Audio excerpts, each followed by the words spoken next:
Apa kebijakan yang harus kita lakukan? Kebijakan yang harus kita lakukan adalah mindset pembangunan dirubah. Ekonomi bukan segalanya. Itu penting. Tetapi ekonomi tidak boleh membunuh ruang-ruang publik di mana orang mendapat ruang bercengkrama.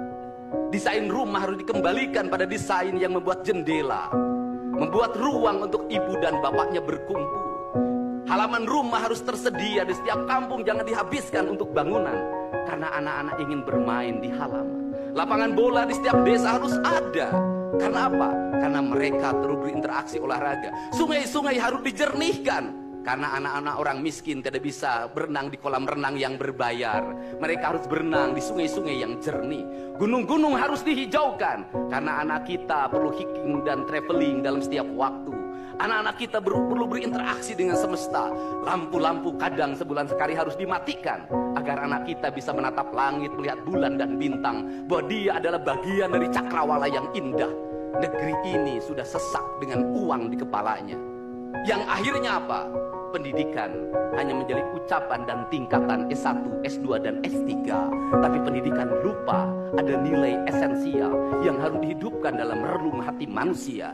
Pendidikan Indonesia adalah mewujudkan manusia Indonesia seutuhnya. Mewujudkan manusia Indonesia seutuhnya. Dalam falsafah Sunda disebutnya Pancawaluya. Cager, bager, bener, pinter, singer. Itulah falsafah pendidikan asasi.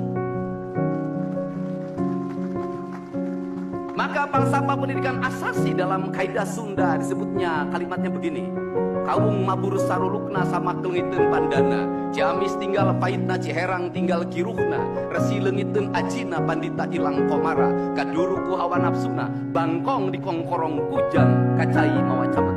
Saya hanya falsafah ini. Apa itu bangkong di kongkorong kujang? Kujang adalah senjata. Bagi orang Sunda adalah sebuah kehormatan diri. Kujang. Tetapi kujang tidak bisa dikongkorongkan pada bangkong. Kalau bangkong dikongkorongkan oleh kujang, bangkong itu anak-anak di bawah umur. Kalau dia dikongkorongkan oleh kujang, kujang itu tak bermakna, dan bangkong itu mati, tak mampu membawa kujang. Kacai mawacameti, apa itu artinya? Orang pergi ke air untuk mensucikan diri, maka dia harus membebaskan diri dari berbagai apapun kepentingan. Dia ingin pasrah, dia ingin sumera, hirup ukur sasamperan, awak ukur sasampayan. Sariring dering dumadi sarengkak saparipola, la haula wala quwata illa billah. Maka dia tidak boleh membawa hawa nafsu. Ketika kita ingin memasuki abad ritual dan spiritualitas, maka tidak boleh ada kebencian, tidak boleh membawa senjata apapun, tidak boleh, maka kita berserah. Apa yang terjadi hari ini? Orang-orang yang setiap hari bicara tentang kesucian, lidahnya menyakiti orang lain, menusuk orang lain, membawa api peperangan pada saat orang menuju kesucian. Bahkan bisa jadi menghinakan orang lain, itu dianggap bagian dari kesucian. Tidak ada anak nakal, tapi orang Sunda itu menyebutnya budak bangor. Budak bangor itu beda dengan nakal. Kenapa? Itu masa mereka menginjaki masa remaja menuju masa dewasa. Maka di hari kebangkitan nasional ini, pemerintah Provinsi Jawa Barat, sekolah yang hari ini berjalan, ada pendidikan karakter, ada bela negara, saya akan meresmikan menjadi Sekolah Kebangsaan Jawa Barat Istimewa. Sekolah Kebangsaan Jawa Barat Istimewa nanti akan dipusatkan di Dodik, Lembang. Dan kalau ada lembaga pendidikan lainnya, kami juga akan menjadi kerjasama. Mereka yang bersekolah di situ bukan anak-anak yang tawuran, bukan anak-anak yang minum, bukan anak-anak korban dari ML, tetapi juga nanti anak-anak yang memiliki kemampuan akademik yang tinggi, anak-anak yang memiliki kemampuan pikiran yang tinggi.